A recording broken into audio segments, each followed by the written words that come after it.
Well, a post-mortem will be conducted into Queensland Labor's resounding by-election defeat to assess the effectiveness of Stephen Miles' campaign ahead of the state election in October.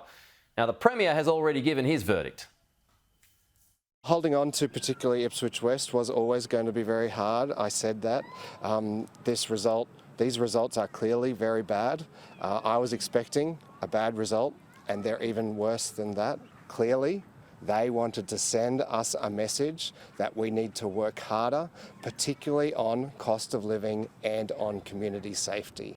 Joining us live now is the Queensland Opposition Leader David Crisafulli. David, a very good morning to you. Is the Queensland Government currently on life support?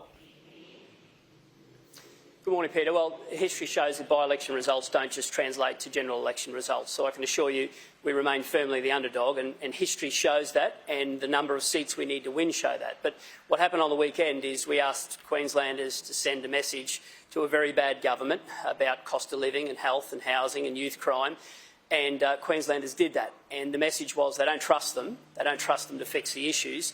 And they want us to keep going and raising those issues and putting forward the solutions. And we're going to redouble our efforts to do that, I can assure you. You'd surely be favourites now, wouldn't you, David, to win the election, not so much the underdog? I mean, News Poll last week suggested you might win up to 18 extra seats.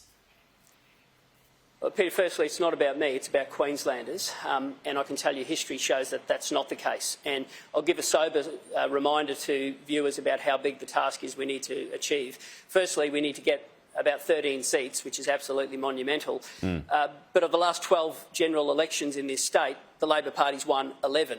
So I'm under no illusions about how big the task is, but I'll make this point. It is a very, very bad government, and it's been a very bad government, and they are completely and utterly racked by chaos and crisis, and I want Queenslanders to contrast the opposition. We are united, we are focused, we're disciplined, we're hungry to serve, and we are putting forward policies in every one of those areas where we've outlined the challenges that lie ahead.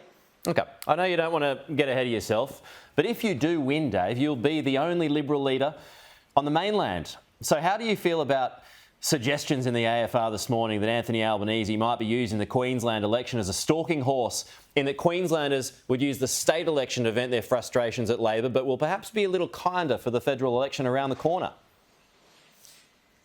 Peter, I stood on a polling booth on Saturday for about 8 hours. I didn't have a single person raise my electoral fortunes with me, and nor Mr Albanese's. I can tell you what they did raise. They raised the issues of youth crime and health and housing. And I'll tell you a story that our candidate in the area got. Two people who came up to him and said that they've voted Labor all their life, but their younger brother got held up at knife point for a pair of shoes. Now, that is a youth crime crisis, and Queenslanders get that. And for every one of those challenges, health, housing, youth crime, cost of living, we've put forward solutions and targets that will be met if government changes. And that's my focus. My focus is on Queenslanders, and Queenslanders need change. They deserve change. The Labor Party expect Queenslanders just to keep voting for them. We are going to earn that right. And in doing so, we're going to put forward solutions to those challenges that are weighing this state down more than any other in the nation. OK, what about solutions to the Olympics? Because there is a blueprint out today, out this morning, an independent review saying a $3.4 billion stadium should be built in Victoria Park, plus a $2.5 billion indoor arena at the Roma Street Parkland. Now, you wanted costings. We've spoken about this in the past. Here are some of them. Do you support what you've seen this morning? Well, firstly, Peter, I haven't seen the review, but let me make a few assessments. The first is the Gabba redevelopment was $1 billion and then it went to $2.7 billion. We now know, after a 60-day review, that one person has been able to find out it's actually $3.4 billion. Now, that shows the government is completely and utterly in cover-up mode. That's the first thing. Now, I redouble the commitment. We need an independent infrastructure delivery authority, and that's the only way we're going to sort all of this out. But my focus is on generational infrastructure. Road, rail, a 20-year tourism plan, using the Paralympic Games to make our state the most accessible. I want to see a telecommunications plan so that people across the state can benefit during disasters. I would love a 20-year tourism vision so every part of Queensland can benefit. All we've seen over the last 1,000 days from the government, and the now Premier has been in charge of infrastructure the whole time, it's been focused on sporting stadiums and the party for the rich and the famous. That's not the priority of Queenslanders, and that's not what it was sold to us on. It was about generational infrastructure, and that's why I commit to an independent infrastructure delivery authority, and it is going to be about generational infrastructure. Okay. So are you for or against a new stadium build at Victoria Park?